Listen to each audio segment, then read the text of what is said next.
Vamos a iniciar hoy día la clase de rehabilitación en patología traumatológica. Bueno, como ya han visto hasta la fecha, ya son 8, 9 semanas, creo que tenemos ya de clase y lo que vamos avanzando en rehabilitación tiene mucho que ver respecto a cómo ir abordando las patologías que ustedes ya conocen o llegaron a conocer durante su carrera. Entonces, en traumatología o en lo que respecta a las patologías traumatológicas, nuestra sesión de aprendizaje debe mejorar la definición y descripción de la evolución de los pacientes con patologías traumatológicas frecuentes, que eso ya lo conocen o tienen una base, la vamos a reforzar. Reconocer los principales componentes del aparato musculoesquelético inmerso en esas patologías, revisar también el proceso de cicatrización y reconocer los tratamientos o abordajes que vamos a tener en las patologías más frecuentes que engloban esguinces, luxaciones y fracturas. Bien. Bueno, como parte de las generalidades, hacerles recordar sobre uno de los órganos principales que tenemos musculoesqueléticos, es realmente de sostén, que es el músculo, ¿no? Como unidad funcional y que representa un conjunto de fibras que son contráctiles y elásticas.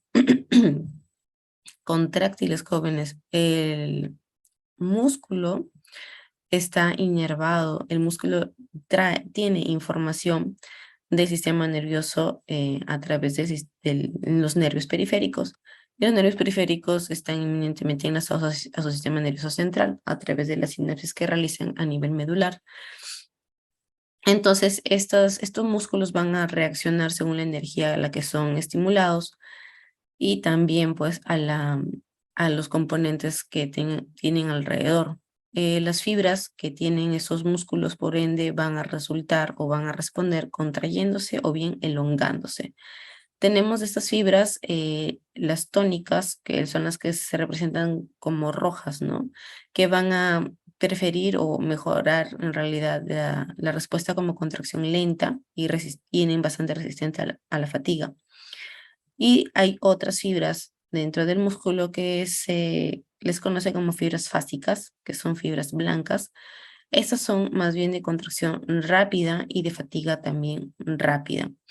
Por ende, si yo voy a ponerme a correr, evidentemente voy a necesitar la activación de este tipo de fibras para poder realizar una contracción rápida. Pero si como me pongo a correr, sé que también rápidamente me puedo cansar. Y en algunos de ustedes seguro que han cursado en un momento con sus famosos calambres, ¿no? Cuando ya llegamos a una fatiga muscular.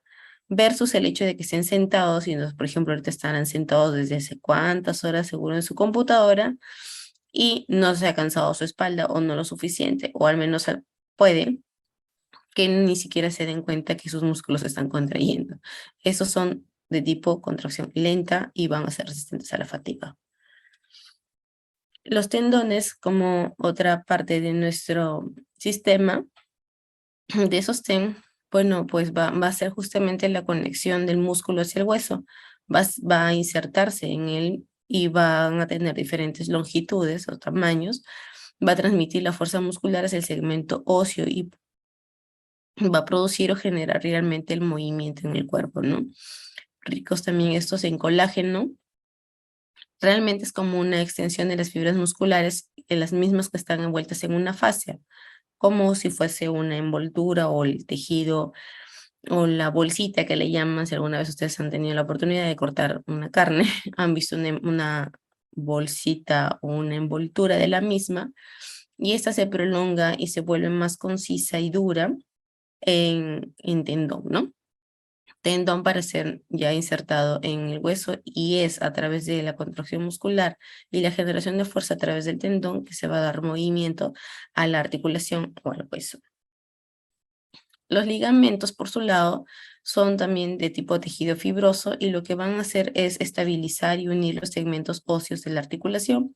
Van a dirigir el sentido y el rango de movimiento dentro de las amplitudes normales. Los ligamentos jóvenes no son lo mismo que los tendones. Recuerden, por definición, los ligamentos como tejido fibroso van de hueso a hueso, o sea, están netamente inmiscuidos en la articulación, mientras que el tendón es la prolongación misma del músculo que se inserta al hueso. Son cosas diferentes. No es lo mismo. Por ende, los mecanismos de lesión y reparación de ambos tejidos será diferente. La forma de abordaje para reparar ambos tejidos va a ser diferente. En una la voy a tener más cercana a la articulación, que van a ser los ligamentos, versus la otra, que va a depender mucho del tejido muscular. Ahora, el cartílago, ya conocido como un tejido conjuntivo, lo voy a más bien a encontrar en las inmediaciones entre dos huesos, ¿no? Se va a añadir a huesos para prolongarlos, va a formar también parte de órganos como la laringe, la oreja, la nariz. Va a estar formado por los condrocitos y van a acomodar las superficies de los cóndilos. En este caso, por ejemplo, si hablamos de la rodilla, en los cóndilos femorales a las cavidades glenoideas de la tibia. Recuerden la tibia, como la estudiaron, como un hueso largo, ¿no? Que en la base superior tiene pues una superficie con un movimiento muy fino, pero es muy pequeño para que quepan allí los cóndilos femorales, que por su lado es otro hueso largo con prominencias óseas mucho mayores, ¿no? De mayor tamaño, para que puedan caber una sobre otra y tener o formar una articulación estable, es que se requiere del cartílago. El cartílago va a ser este amortiguador, este tejido que va a acomodar estas superficies. Nos va a permitir, como bien lo refiere aquí, amortiguar los golpes al caminar y los saltos a caminar, al saltar, y para prevenir el desgaste por rozamiento. Ahora ya entrando solamente a mirar o volver a analizar y recordar el hueso, ¿no? Como parte del endoesqueleto de los vertebrados, como tejido conectivo constituido por osteocitos. Recuerden que en cada punto que estamos tratando participan células diferenciadas. Ya hablábamos en cartílago de los condrocitos, ahora hablamos acá de los osteocitos, y cuando hablamos de la parte muscular, los miocitos, ¿no?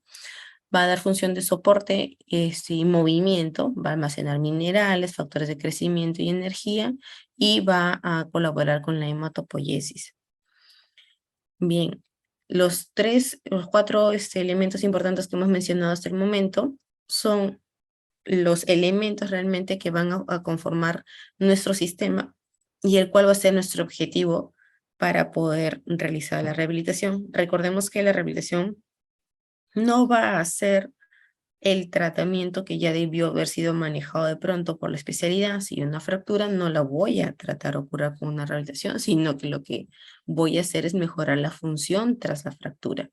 Al paciente que se fracturó, ya se le realizó la cirugía, se le colocó el yeso o lo que fuese que se le haya abordado, pero después de esto uno tiene que regresar a la función en esa extremidad después de esa fractura.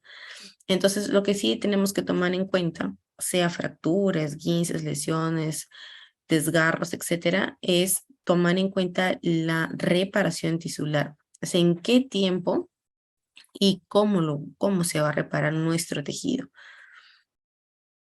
Entonces, eso se hace ahora un recordar de lo que es la herida y la cicatrización. La herida, como sabemos, se define como una solución de continuidad en partes blandas. Se rompe la continuidad normal de los tejidos y puede deberse a un traumatismo, ¿no? Va a generarse una alteración celular y un intercambio de energía con el entorno superior a la resistencia corporal, y eso es lo que va a causar que se aperture, que se solucione la continuidad de estas partes. Ahora, este tejido, una vez herido, hablamos solamente de pronto de partes blandas, tienen que pasar por un proceso de cicatrización.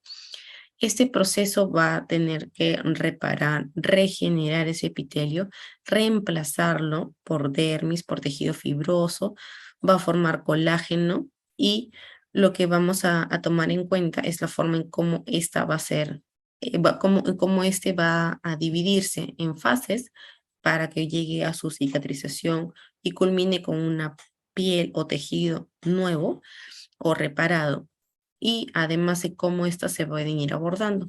Yo puedo tener una cicatrización de tipo primaria si hacemos una sutura que respeta planos anatómicos. No hay pérdida de tejido y es un cierre básico de una herida. Una cicatrización secundaria va a ser consecutiva a una herida que se realiza de forma espontánea y en la que no se realiza el afronte de bordes. Y entonces esto es a lo que le llamamos un cierre en segundo intento, la cual prácticamente la dejamos abierta y esperamos que se acerquen los bordes y se unan, ¿no? Por sí solos. No es algo como que yo acerque los bordes, como es en la primaria. Y la terciaria es una primaria tardía, es decir, para acelerar un proceso de cicatrización secundaria, se intenta colocar puntos de sutura simple que afronten bordes de herida y va a dar resultados mejores del punto estético. Ahora, en cuanto a las fases, como les dije, vamos a tener distintas partes para poder realizar este proceso y en la primera instancia yo voy a tener una fase inflamatoria o exudativa.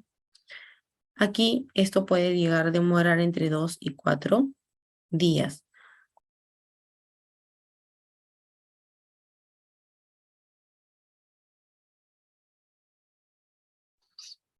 Ya, perdón, 2 y 4 días, va a tener signos típicos de lo que es la inflamación, dolor, rubor y calor e edema, ¿no? Porque en este caso todos los mediadores químicos están siendo liberados y van a provocar la vasodilatación. Y eso es lo que se necesita. Es un poco contradictorio que durante la primera fase, que es la inflamatoria, nosotros intentemos estar usando antiinflamatorios de, digamos, de gran acción, porque lo que se requiere es que más bien se vasodilate y permita que a través de esta permeabilidad ingresen y migren los leucocitos, los neutrófilos, los macrófagos al lecho de la herida. Yo no puedo o no debiera pretender limitar esta acción normal de mi tejido. Si mi tejido es lesionado, pues necesita ser reparado. Y la única forma de repararse es trayendo a las células que se van a encargar de la acción. ¿Y de qué sirve si yo agarro y cierro, hago una vasoconstricción o hago toda la situación contraria?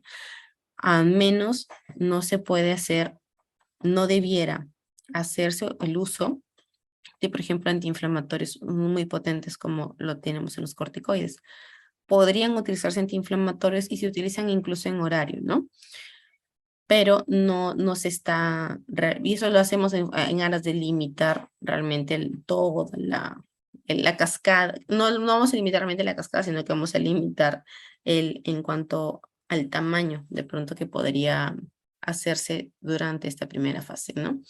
Pero es una fase, a lo que yo le digo, es una parte buena. Si en esto jóvenes no podría repararse el tejido, va a haber una lesión, va a haber una liberación de catecolaminas, vamos comenzar a iniciar luego los espasmos vasculares para que lo que estaba totalmente abierto en cuanto a la herida y corte se puedan cerrar, ¿no? Pero yo necesito que vengan, primero que lleguen las células y luego estas hacen su trabajo haciendo lo que corresponde. Cierran vasos, cierran herida, van secretando fibrina, van formando coágulo y van disminuyendo las acciones anteriores.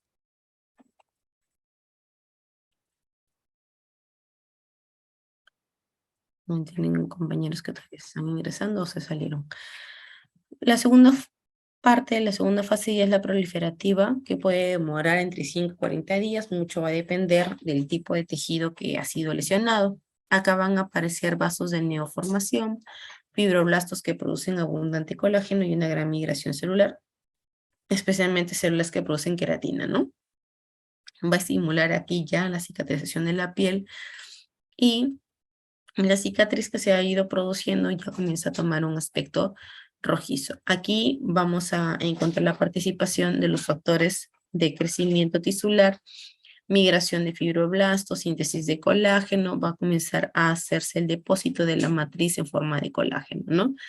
Interleuquinas que permiten la permeabilidad vascular y que permiten que siga depositándose este fibrógeno. Entonces, en esta segunda fase, yo ya comienzo a rellenar, por así decir, los vacíos que habían sido generados a raíz del trauma o la herida. Para la tercera fase de maduración o remodelación, esto puede llegar a tomar entre meses a años. Una vez que yo ya rellené, o que mi cuerpo ya rellenó esta herida, entonces lo que queda es remodelar a lo más parecido del tejido anterior, ¿no?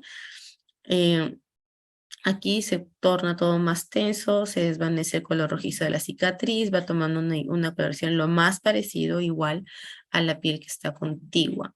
Acá se puede llegar a recuperar el 80% de la respuesta ténsil de esta parte de la piel, ¿no? Si solamente hablamos netamente de la herida en piel.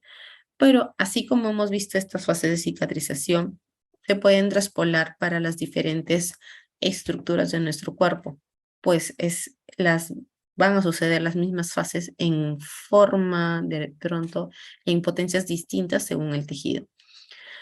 La cicatrización también podemos tenerla de forma dirigida o espontánea. En cuanto a la parte espontánea y secundaria, son heridas que se dejan abiertas durante la formación del tejido de granulación y la cobertura eventual del defecto es por medio de la migración de células epiteliales. Y esto de acá lo vemos comúnmente en las heridas por quemadura. Las primarias ya sí son una pérdida de sustancia que no es suturable, pero su lecho está vascularizado sin que se queden expuestos órganos que sean nobles. Y aquí se limita la superficie de la pérdida de sustancia cutánea inicial y repararla sin cicatrices adicionales. Se puede utilizar de forma exclusiva como preparación por un injerto o un colgajo. Y es adicionar piel o tejidos que puedan mejorar o tapar este relleno que no lo puede hacer por sí solo en nuestro cuerpo, ¿no? Ahora, la evolución de la cicatriz de la piel, si solamente hablamos de la piel, esta puede ir evolucionando en cicatriz normotrófica, en la que adquiere la textura y la consistencia tal cual lo tiene la piel. La atrófica es la fase ya de maduración que no llega al trofismo fisiológico esperado y aparece una pérdida más bien de tejido o sutura cutanina adecuada.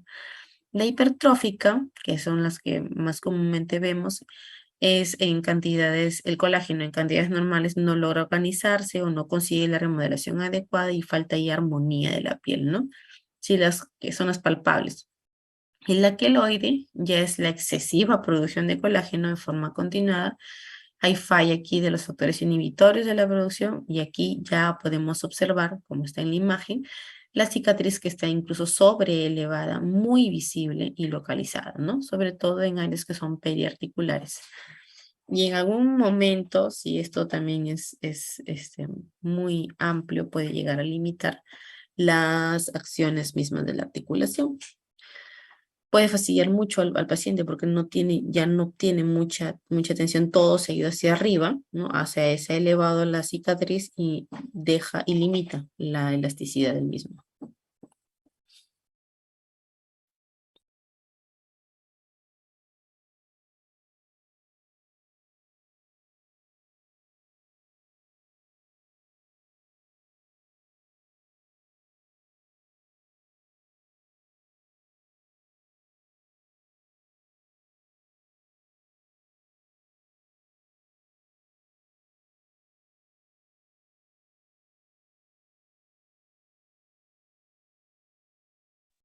Ya, disculpen.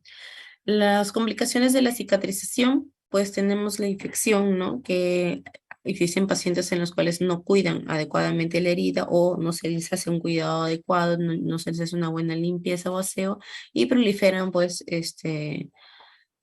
todos los bacterias que podemos tener en nuestra piel. Otros en los que se complica con hemorragia, evidentemente sangrado, o una lesión además vascular, eventración como protrusión de los órganos sin abrir la herida, la dehiscencia y es la separación misma de la herida, la evisceración es la dehiscencia y la salida de los órganos al exterior. Entonces sí suceden, sobre todo cuando ven que tenemos heridas a nivel abdominal, muchas veces por la presión también intraabdominal que se ejerce, ¿no? Al momento que el paciente realiza sus deposiciones o está haciendo el tránsito intestinal normal. Esos son las más comunes. De las extremidades o del tronco y espalda que sucedan ese tipo de heridas es un poco más difícil, pero, perdón, de que sucedan ese tipo de complicaciones es más difícil la evisceración, obviamente. Pero sí pueden presentarse pues hemorragias e infecciones que son lo más común. Ahora sí, ya hablando sobre las patologías propias traumatológicas, vamos a comenzar con los esguinces. Los esguinces van a ser este tipo de patologías que van a atañer a las articulaciones, ¿no? La articulación por sí está compuesta por dos huesos confrontados, cartílagos que cubren sus extremos, una cápsula con revestimiento interior sinovial, un revestimiento también externo conjuntivo ligamentoso, ya estamos incluyendo aquí a los ligamentos, constituyen puntos de unión, producen movimientos mecánicos y proporcionan elasticidad y plasticidad al cuerpo. Eso es lo que hace normalmente una articulación y como ven en las imágenes pueden ser de muchos tipos, como en pivote, como articulación en sillas de montar, articulaciones elipsoides, articulaciones de tipo bisagra, deslizantes. Es la unión, jóvenes, de dos cuerpos y que van a producir movimiento, van a permitir que se produzca movimiento. Ahora, ¿qué pasa con el esguince? Es cuando nosotros, o bueno, se realiza una distensión o ruptura completa o incompleta de un ligamento o conjunto de estos. Recordando que el ligamento es parte de la articulación, el esguince es una patología en la articulación. Se produce un desplazamiento momentáneo en las superficies articulares de contacto por movimientos forzados de una articulación a una posición no natural y a esto también le llamamos o lo conocemos como torcedura. Ahora, la mayoría de esguinces, cuando hablamos, hay esguinces de muchas articulaciones, pero la más común es la del tobillo y de esta, sobre todo, se produce con el del ligamento lateral externo, ¿no? Haciendo el traspié más común, ¿no? Hacia adentro se mueve el pie y todo lo que está hacia afuera es la que se desliza, se estira o se logra hacer un movimiento intraarticular o a veces sí puede ser grave si entendemos que hay una ruptura del ligamento. Entonces aquí para más o menos tantear y los grados para ustedes, el ligamento normal está constituido en toda su extensión. En un grado 1 pueden haber desgarros microscópicos, obviamente va a haber dolor al momento que uno realiza parte de la tensión. Haces tensión muscular, intentas hacer movimiento articular. Haces movimiento articular y vas a forzar el ligamento. Entonces ese ligamento va a ser doloroso porque va a tener desgarros microscópicos y va a ser un esguince de grado 1. Ya un esguince de grado 2 es con mucha mayor impotencia funcional, pues ha habido un desgarro parcial, como se observa. Y para la ruptura total, en la cual ya no es posible realizar el movimiento, o si el hecho de tan solo de pretender hacerlo puede causar mucho dolor e impotencia, pues ya hablamos de grado 3. Bueno, para la clasificación de los esguinces, tenemos un esguince, como ya le hablamos, de primer grado, en la que están los ligamentos en principio estirados, les decimos, ¿no? No hay inestabilidad articular, la hinchazón es mínima, el dolor es ligero. El paciente puede, como que también puede que no, quejarse de dolor hasta las 24 horas de la lesión. Para un segundo grado, como ya vimos, sí va a haber ya una ruptura, pero es parcial del ligamento. La articulación está intacta porque todavía está unido a los huesos, ¿no? Va a haber, como hablamos de que se ha roto, se ha eliminado la continuidad del ligamento, entonces ¿qué pasaba en la primera parte de la cicatrización? Va un aumento de volumen, va a haber vasodilatación, va a haber calor, va a haber tumefacción, va a venir todas las células que puedan ayudar a la reparación de ese tejido. Se puede visualizar de repente en la piel equimosis, si es que a la vez ha sido una extravasación o ruptura de vasos sanguíneos, ¿no? Hay puntos sensibles a la presión y el dolor es localizado y mayormente es un dolor que también es perenne. Como les dije, ya había mayor impotencia funcional, este paciente ya no me está caminando, ¿no? El esguince de tercer grado, o si lo hace con mucha dificultad. El esguince de tercer grado ya genera una ruptura total del ligamento. En este caso, esta articulación se convierte en una articulación inestable. Y sí, es posible que uno termine lesionando las demás uniones o articulaciones con otros huesos si yo someto a esta articulación al estrés o a la función que antes tenía. Hay aumento de volumen significativo y difuso desde las primeras 2 horas después de la lesión. Hay más bien decoloración. Puede haber también equimosis.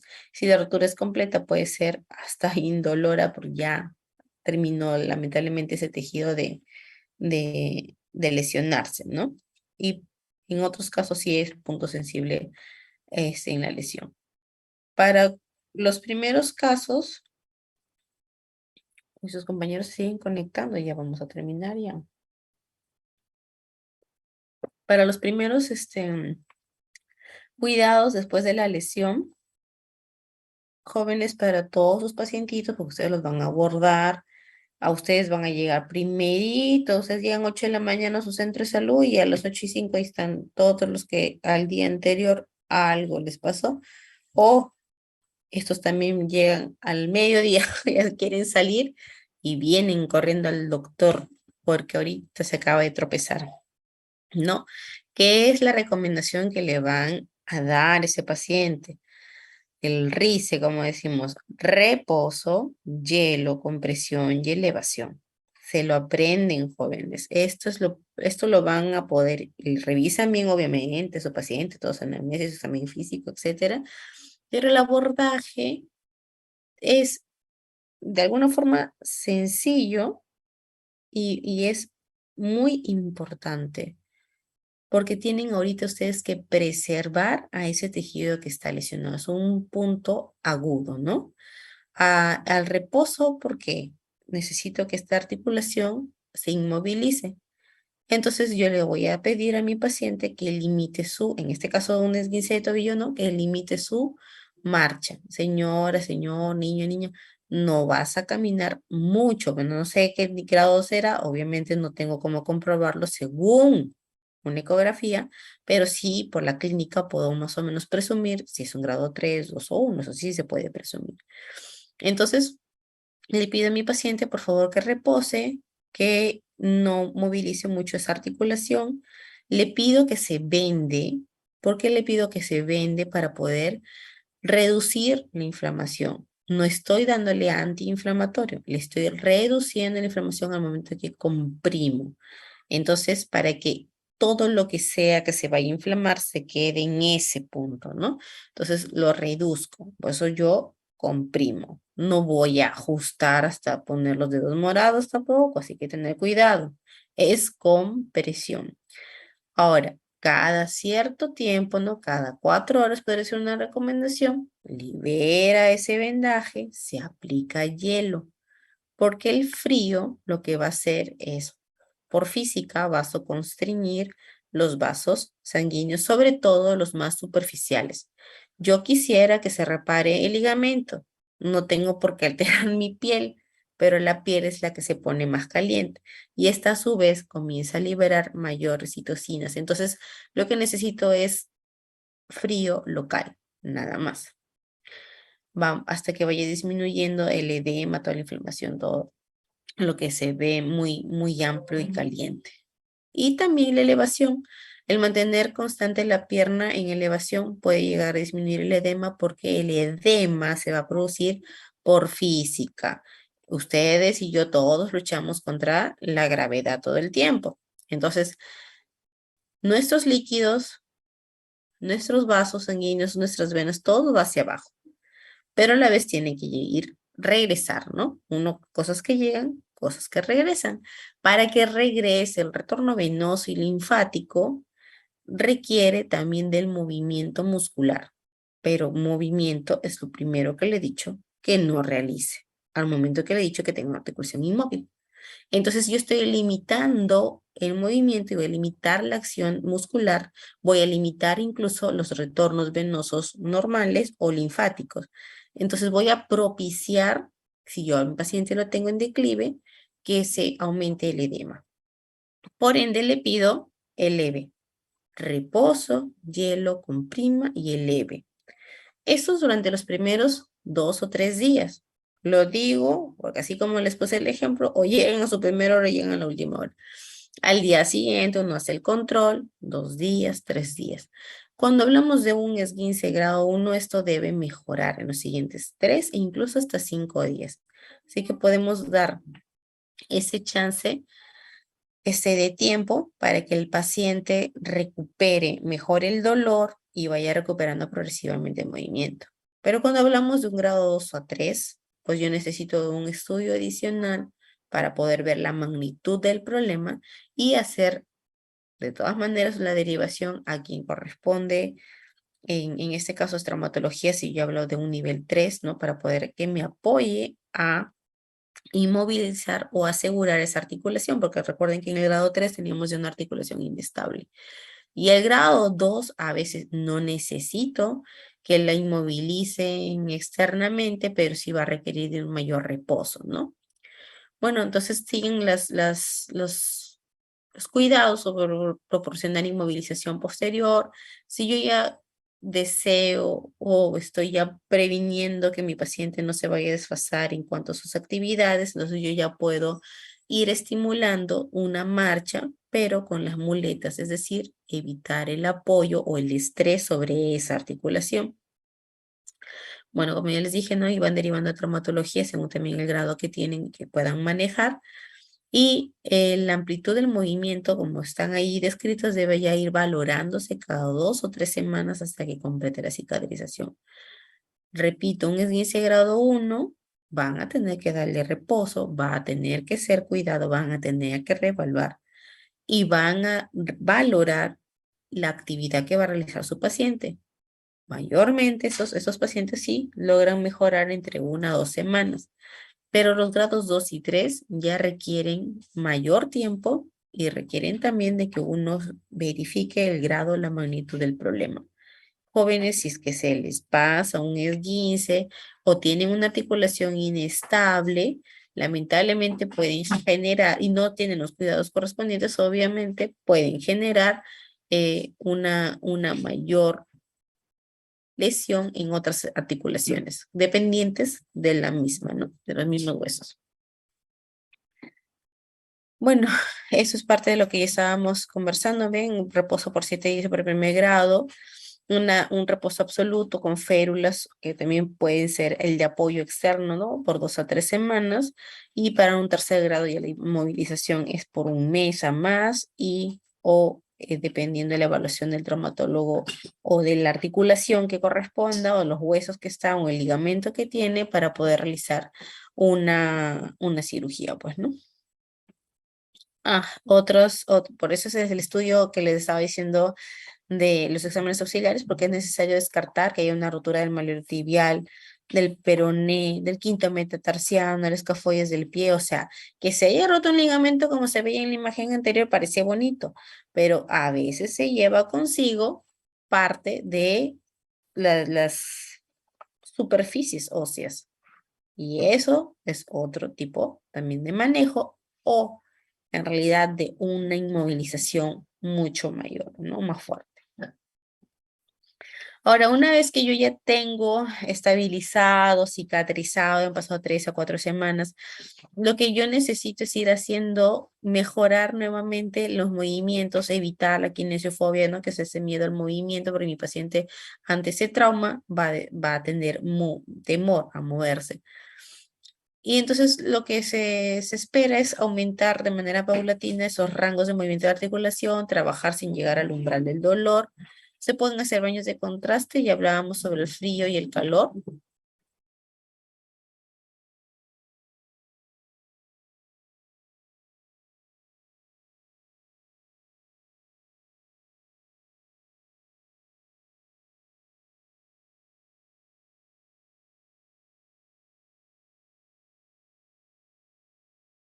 Los baños de contraste, que vamos a ir aplicando frío, que va a ir ayudando a disminuir la inflamación, ¿no? Ahora, cuando ya tenemos también parte del cuadro, podría, si el paciente no tiene muy cuidado sobre las posturas, se podrían agregar incluso contracturas musculares. Ya eso se va al otro lado.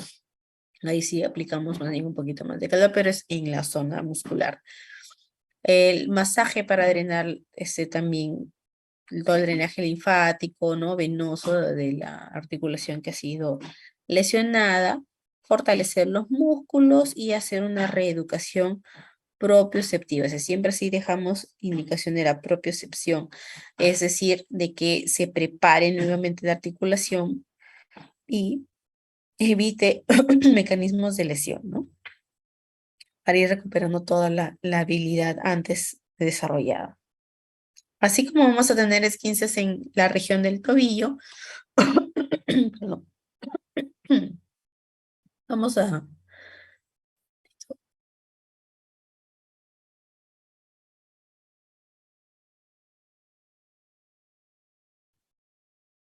el resfrío de este clima.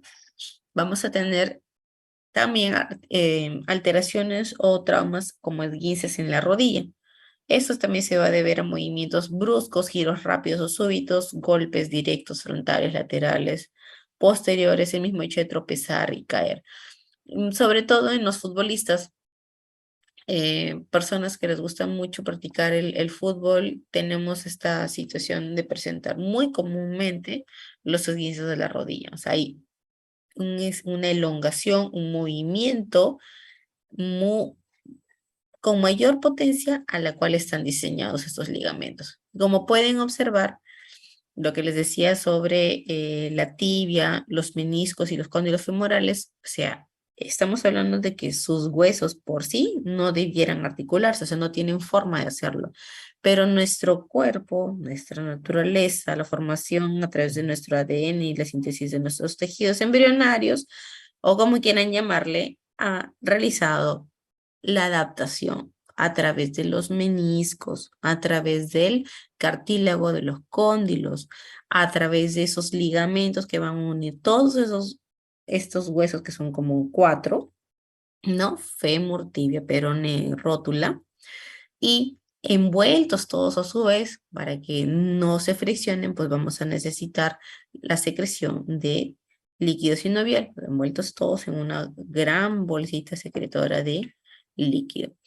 Al momento que nosotros llega un paciente con una sospecha de esguince de rodilla, pues vamos a realizarle las maniobras más, bueno, son sencillas realmente para poder descartar la estabilidad de esta rodilla. La prueba del cajón, que realmente uno la realiza hacia atrás, vamos a llamar el cajón posterior y hacia adelante, cajón anterior, que nos va a permitir visualizar o inferir si es que hay o no hay una lesión de los ligamentos cruzados. Para el signo del bostezo, los hacemos hacia los laterales. Y el signo ya del Lashman es realizar casi el movimiento de, como combinado prácticamente del cajón, pero al momento de hacer una flexo-extensión. Eso también nos va a permitir evaluar los cruzados, ¿no? Anterior y posterior. Ahora, ¿qué hago en un esguince de rodilla? Bueno, como les dije, para todos los esguinces, lo mismo, su reposo, su hielo, su vendaje, su elevación.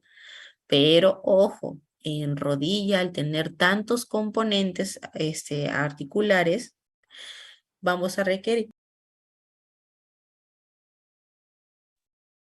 perdón, vamos a requerir evaluar si es que estas lesiones son o no de tipo quirúrgico o conservador, si nos van a permitir, en cuanto al chance de tiempo o la magnitud de la lesión, realizar un abordaje conservador o quirúrgico, ¿no? Si es que ya no lo permite realmente el conservador, lo vamos a hacer como siempre para los primeros grados de la lesión. Entonces, se pueden agregar antiinflamatorios y el uso de la rodillera para las actividades.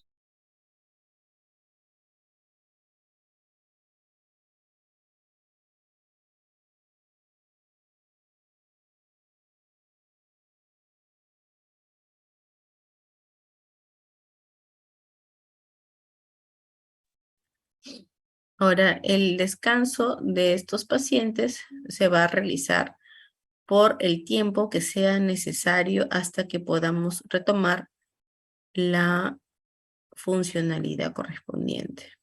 ¿Ya? Al paciente, estos rodillas jóvenes, es una articulación mucho más potente, tenemos estructuras musculares incluso mucho más fuertes, y lo que sí va a requerir es, pues, no debe apoyarse, el paciente va a tener que utilizar los otros medios de apoyo como las muletas, ¿no? Em, los ejercicios de rehabilitación en este caso sí son importantes para evitar la rigidez y disminuir la inflamación y ayudar a los movimientos de la rodilla poco a poco. Repito, va a depender mucho del grado de este esguince.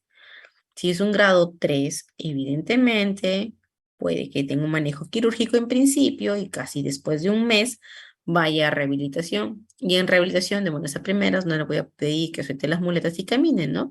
Vamos a necesitar aplicar algunos agentes físicos, mejorar la reparación tisular, bajar la inflamación, bajar el calor, mejorar el dolor, o sea, evitarlo, reducirlo y regresar nuevamente con propiocepción, con la información que requiere su sistema nervioso central para que pueda retomar el movimiento de esa rodilla.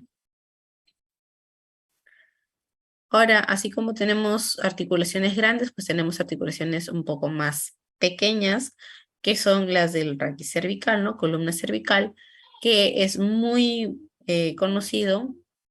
Algunas acciones que se realizan ahora que en esta ciudad al menos tenemos un tránsito bastante malo y que pues a veces nuestros choferes frenan de golpe, ¿no? Lo que tú vas a realizar es un mecanismo de desaceleración, aceleración y desaceleración, que este tipo de energía puede impactar en tu región cervical.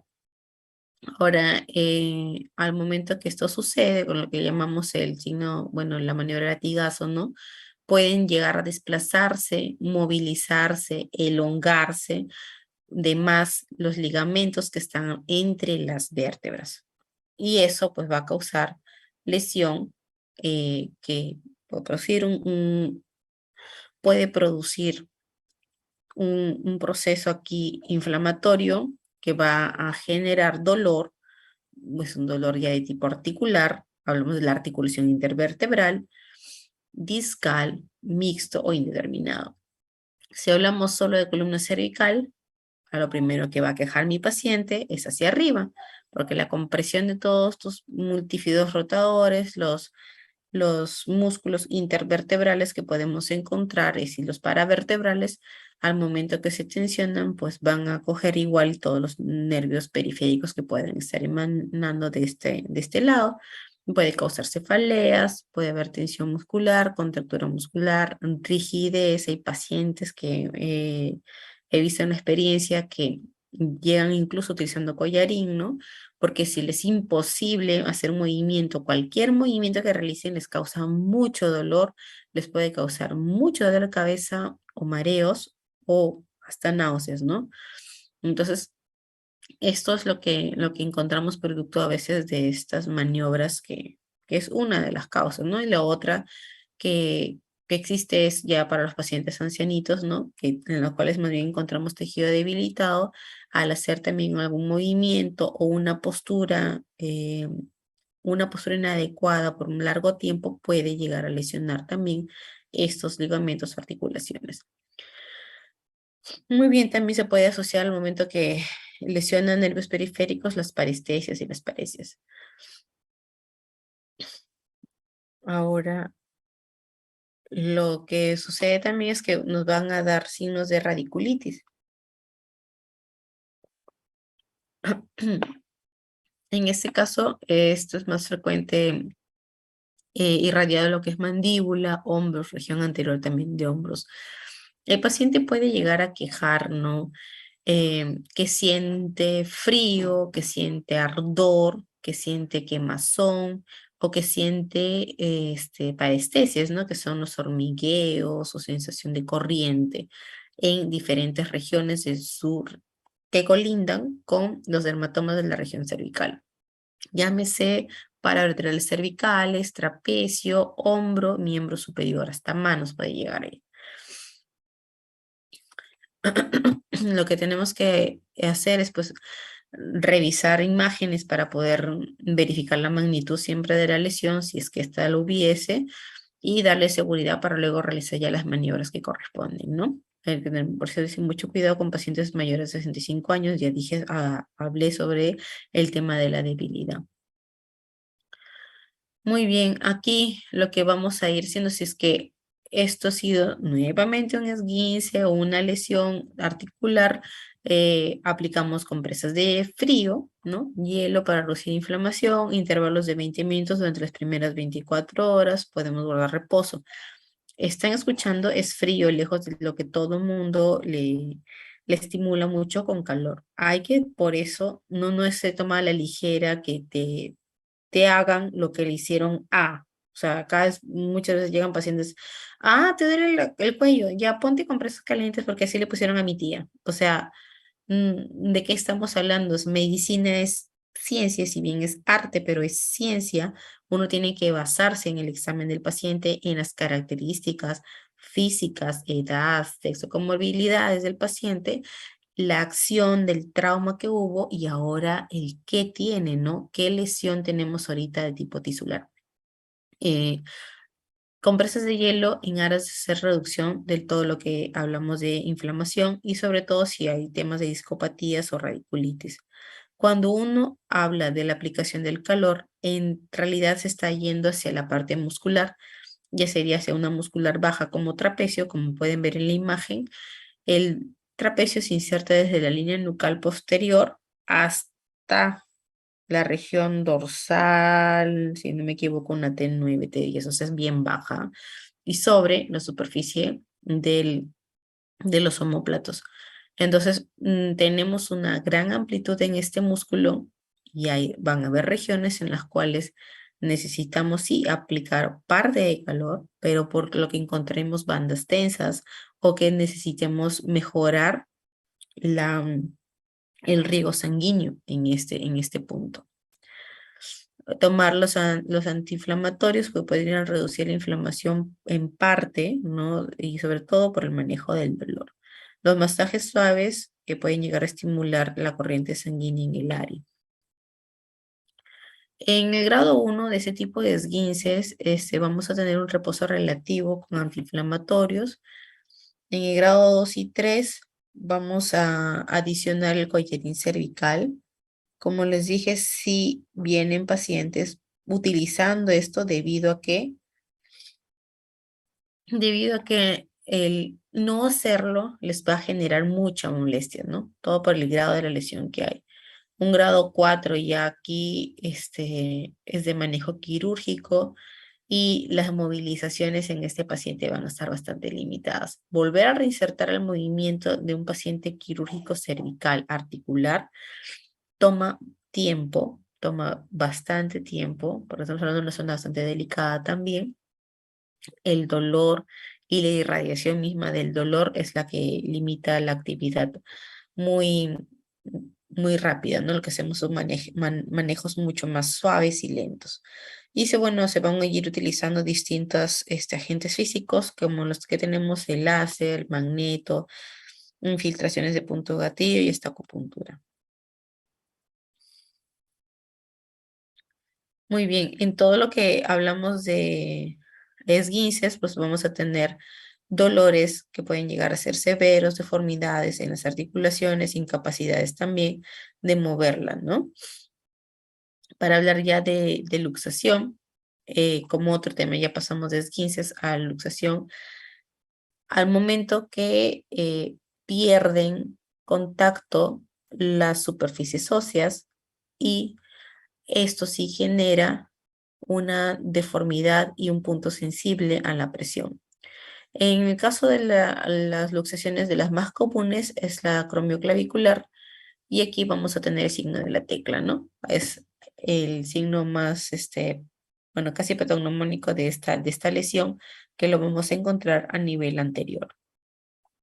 Y bueno, según el grado, vamos a encontrar hasta el grado 6, en la cual ya es la peor, ¿no? Con una disrupción total ligamentaria y un desplazamiento inferior de la clavícula. Es infrecuente, perdón, pero tienen que estar preparados, como dicen, para lo peor. Esta articulación es una articulación que muy comúnmente se lesiona, jóvenes. Fuera de las luxaciones, esta articulación en las personas más ancianitas cursan con inflamación, deformación por la misma artrosis, va a molestar mucho en la patología del hombro pura, va a generar tendinosis, tendinitis. Así que esta articulación cromioclavicular es muy especial, realmente es una articulación también básica para poder hacer el movimiento de hombro.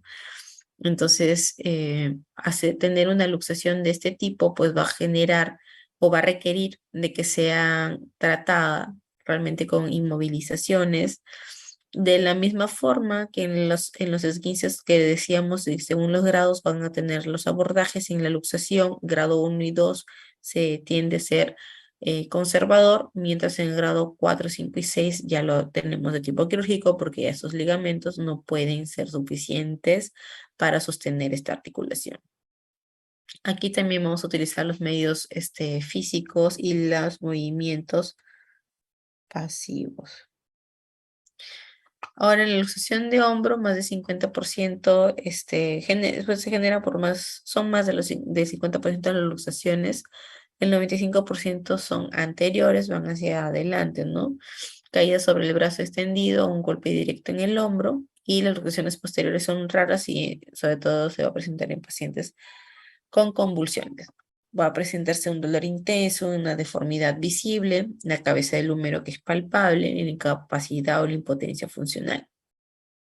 Las complicaciones de las luxaciones en general es la lesión de las partes blandas. En el hombro, la lesión del nervio axilar. Hay que tener bastante cuidado aquí. También las lesiones de arteria axilar o plexo braquial. Sobre todo en arteria, porque también pueden quedar con pobre vascularización y luego ser como secuela una necrosis vascular de la cabeza humeral. El tratamiento va a ser la reducción precoz. Ya va a ser quirúrgico si tenemos luxaciones recidivantes, ¿no? Si no vamos a ir a hacer un abordaje quirúrgico, pues el paciente debe utilizar su cabestrillo para mejorar allí la postura. Se reduce y se deja con cabestrillo o vendaje, ¿no? Como tenemos un proceso agudo, pues vamos a ir a hacer crioterapia o uso de agentes fríos, y el resto de agentes que también están hacia los otros, ultrasonido, magneto, TENS, pueden ser utilizados en estas lesiones y realizar los ejercicios progresivamente activos. Ahora, la luxación de la rodilla ya es el nivel superior al esguince, que tan solo era una lesión de ligamento, pero en la luxación de la rodilla ya tenemos un desplazamiento de la rótula, ¿no? Va a ser a causa de un traumatismo mayor, puede ser por colisión de vehículo de deporte, va a generar un dolor intenso, una inestabilidad obviamente de la rodilla y una impotencia funcional para la marcha. Vamos a tener complicaciones, que eso sí hay que tener bastante cuidado. Así como arriba teníamos que tener cuidado con la lesión del nervio radial, pues acá abajo hay que tener cuidado con la lesión del nervio peroneo. Y son pocos, pero miren, llegan a complicarse, ¿no? Puede llegar a complicarse un 13%. Ahora, en cuanto al tratamiento, la resonancia, la resonancia magnética, las arteriografías, la reducción mínimo de 6 horas, o sea, tiene que hacerse una reducción rápida de esta luxación, ¿no? Y hay que tener bastante cuidado con las lesiones vasculares secundarias a la luxación. Así también en otra articulación, la luxación de codo, que también se puede producir por la caída sobre el brazo en extensión. En los niños, a veces por los tirones bruscos que uno le puede dar, ¿no? El tratamiento va a ser inmovilizar, o sea, hay que reducir, inmovilizar el brazo con el cabestrillo y evaluar si es que esto va a ser o no de un tipo quirúrgico. También cuidado con las luxaciones, cuidado con las lesiones de nervio. En este caso en codo, me preocupo por el nervio mediano y la arteria braquial. Muñeca también es otra articulación que se luxa, es caída sobre la mano abierta. Las acciones a realizar igual es la inmovilización, el uso de cabestrillo, y aquí quien también me va a preocupar, ojo, es el nervio mediano. Los deditos también se pueden luxar, caídas también sobre mano abierta o un dedo separado o golpes directos, y aquí va a haber incapacidad también de funcionamiento para poder mover la articulación, hinchazón y deformidad. Luxaciones de cadera, de igual forma, asociadas a trauma o caídas. Vamos a tener dolor en toda la extensión de la extremidad, va a haber sensación de una articulación que está bloqueada, incapacidad de moverse y de la marcha. Y aquí sí también la preocupación con las lesiones del nervio, y sería acá nervio ciático. Y tener bastante cuidado también con la parte vascular. En todas las luxaciones, tener cuidado con el componente vascular, porque esto puede generar a que se migre luego, como secundarismos o secuelas, tengamos necrosis avascular de las cabezas, ¿no? Tanto humeral, que fue en un punto, y acá en la cabeza femoral. Bien, ya para ir terminando, en cuanto a las fracturas, ya ustedes conocen que es una pérdida de conexión del hueso, puede ser por causas violentas, traumáticas, pueden clasificarse como fracturas cerradas o simples, abiertas o expuestas, y según el trazo que tengan, pueden ser transversales, oblicuos, espirales o con minutos. Ya vieron que este hueso se puede partir, como se dice, de muchas formas y hacia muchas causas, ¿no?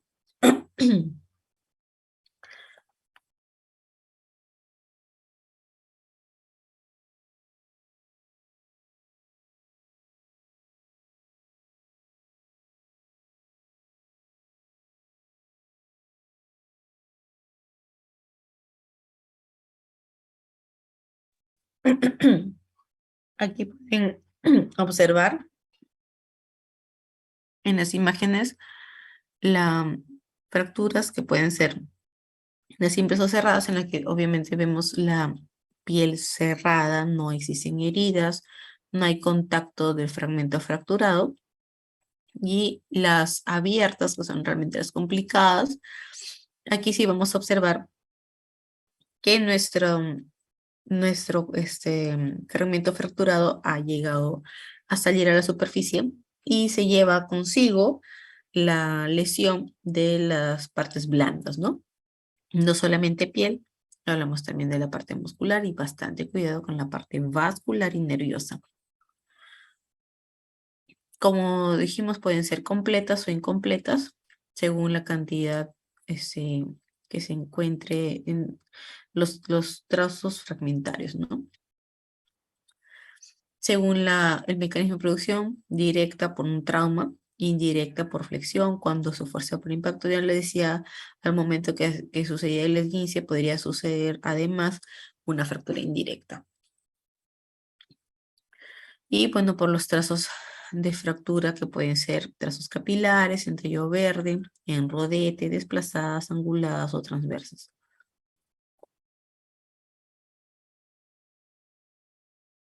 Según la causa también, espontáneas, por cizallamiento, pueden ser patológicas, y esto es muy común en personas en las que tienen osteoporosis o debilidad realmente de mineralización, pacientes que han recibido, por ejemplo, quimioterapia o radioterapia, o son de tipo oncológicos, o con metástasis, en las que lamentablemente se pierde la mineralización ósea, y pues simplemente por caminar o apoyarse puede tener una fractura, o el mismo tumor puede causársela, ¿no?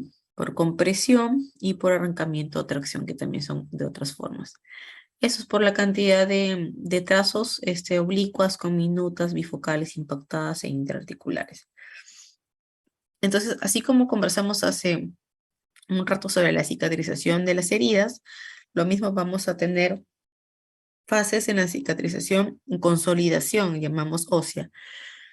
La fase de impacto, en la que se va a formar el hematoma y va a haber necrosis, que se producen factores que inician una regulación de todo el proceso de activación, la migración celular, la proliferación celular, la diferenciación de células, ¿no?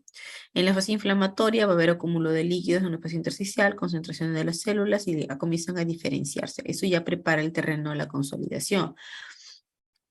Además de tener una organización en principio del hematoma, y luego la proliferación de los tejidos de granulación.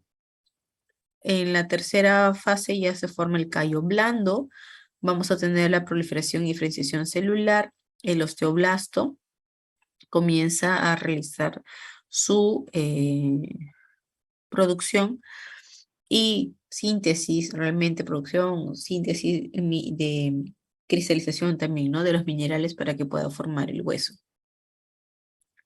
Proliferación aquí del endocito, sufrirá diferenciación osteoblástica y genera el callo medular o endóstico.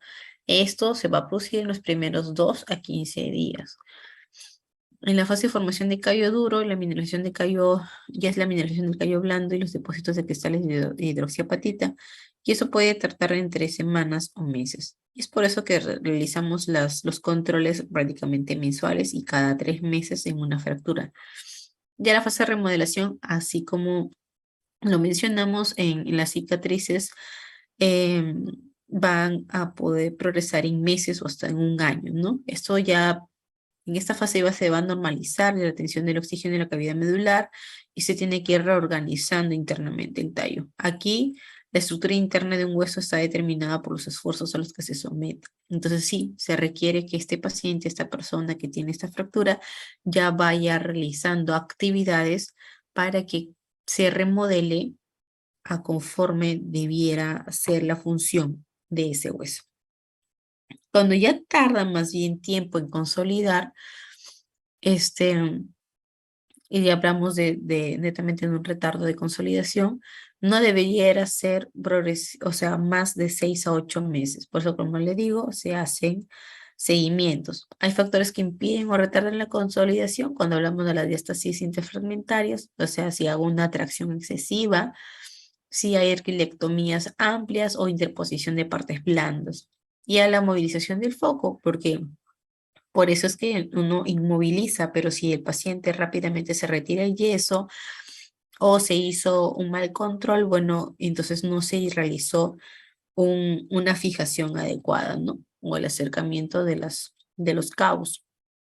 Ahora, si todo eso estaba aparentemente bien, entonces hay otros factores que pueden retardar la consolidación y es parte de los temas químicos, ¿no? Por los metales ionizantes, de pacientes que también tienen alteraciones de metabolismo. El mismo hecho biológico, que si son pacientes ancianos va a demorar mucho más que en los niños. Hay balance negativo de mineral, balance negativo de nitrógeno. Y los patológicos, bueno, pacientes también, repito, con comorbilidades que pueden hacer que me retarde la fase de consolidación. Una pseudoartrosis es cuando lo que vamos a ir observando se forma una inadecuada consolidación, ¿no? O está por fuera de la que debiera ser la línea. Hay una evidencia clínico-radiológica de que el proceso de consolidación se ha detenido o hay una unión improbable, y eso ya no va a poder unirse como corresponde, ¿no? Puede ser hipervascularizada o hipertrófica o hipovascularizada, hipotrófica o haber generado una pseudoarticulación. ¿Por qué es una pseudoarticulación? Porque estamos hablando de dos huesos, ya era uno, se rompió y se quedó en dos y estos dos a la vez están acoplándose, haciendo una articulación, ¿verdad? Esto se puede producir mínimo de 9 meses de la lesión y falta de signos de progresión por 3 meses. Podemos ir sospechando pseudoartrosis. La otra forma de ir abordando las fracturas, que es la más común hoy en día por las intervenciones este, quirúrgicas, ¿no? Es la osteotomía, es la operación que va a practicar el traumatólogo a fin de atar prácticamente los cabos de la fractura a través del uso de elementos quirúrgicos como tornillos, clavos o placas, ¿no? O reemplazar articulación como cuando lo hacemos en las artroplastías. El objetivo, bueno, es realizar una restitución anatómica, mejorar aquí también la consolidación y realizar volver a recuperar la actividad física. Bien, hasta ahí entonces, jóvenes, es lo que la parte traumatológica de esguinces, luxaciones y fracturas. Ahora, en el sistema musculoesquelético también tenemos que tener mucho cuidado con la lesión de tendones y nervios. Entonces, en el síndrome del túnel del carpo se va a producir cuando el nervio mediano se comprime o se aprieta en la muñeca.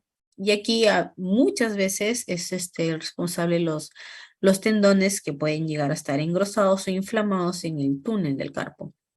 Entonces, ese paciente va a tener diferentes signos y síntomas de sensibilidad, la prueba de Tinel y Fallen, también que le sale positivo. Entonces, dentro del abordaje de este va a ser liberar, ¿no? De la forma de los tendones de este lado o realizar un abordaje de mejorar la sensibilización de este nervio. Por otro lado, la tendinosinovitis de Carvain es la que se debe al sufrimiento de los tendones del abductor largo y del extensor corto del pulgar. Además, perdón,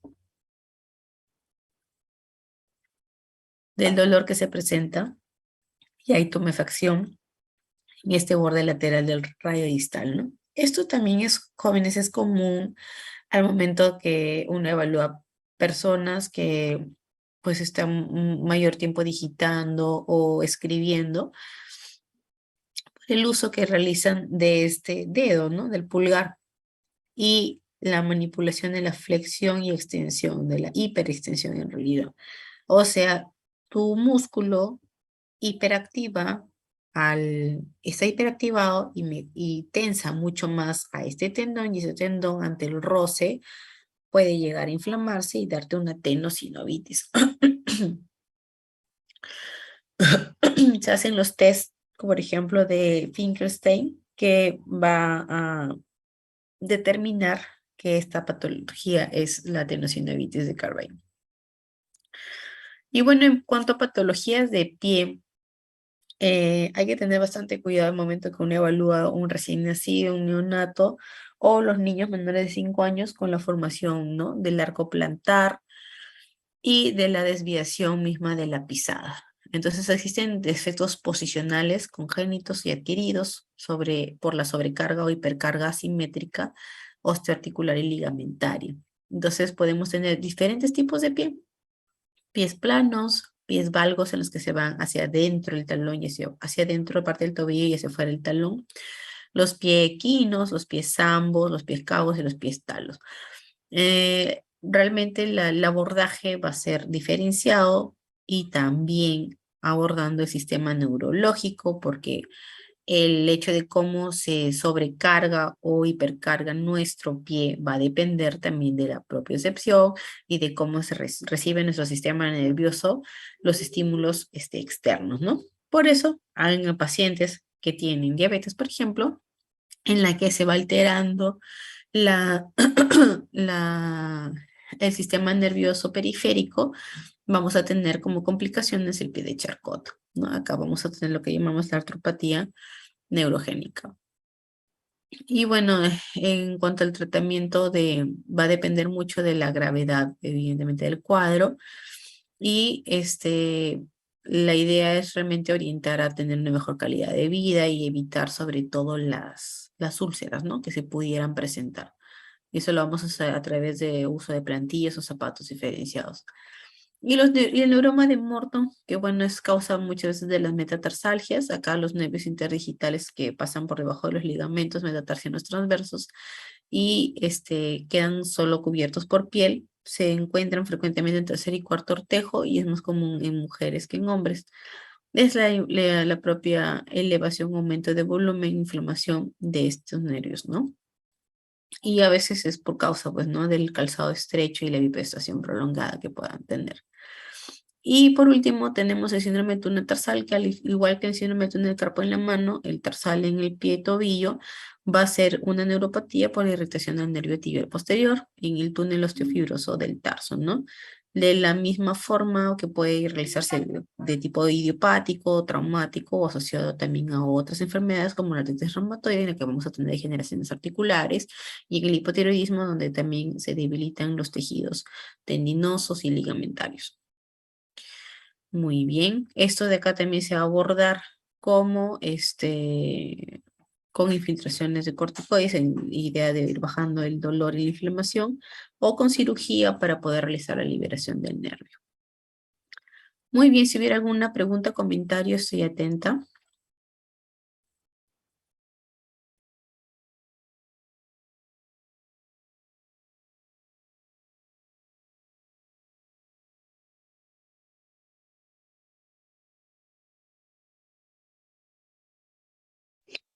Todo claro, doctora.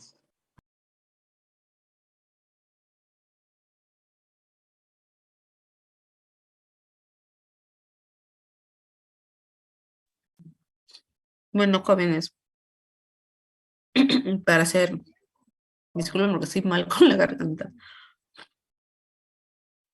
En resumen, la rehabilitación en traumatología no es muy complicada, realmente es un abordaje sencillo, así que si es que estamos de la mano con nuestro traumatólogo o con un evaluador suficiente del músculo esquelético que va a permitir dar ya el abordaje para mejorar la funcionalidad del paciente pese a la lesión. Hablemos de esguinces, luxaciones, fracturas o neuropatías debido a compresiones por el tejido muscular o tendinoso, debiese ser abordado en principio, definir lo conservador versus quirúrgico y después enfocar todo. Jóvenes, todo va suave, todo va lento, porque todo va unido a la fase de cicatrización tisular. ¿Bien? Dependiendo de en qué estado se encuentre, es que va a ir respondiendo el paciente y es a lo cual se le va a ir dando la potencia de los ejercicios que corresponden. Muy bien. Si no tienen ninguna otra pregunta, terminamos por ahora. Recording stopped. Y mi grupo se conecta más tarde, ¿no? Nos vemos.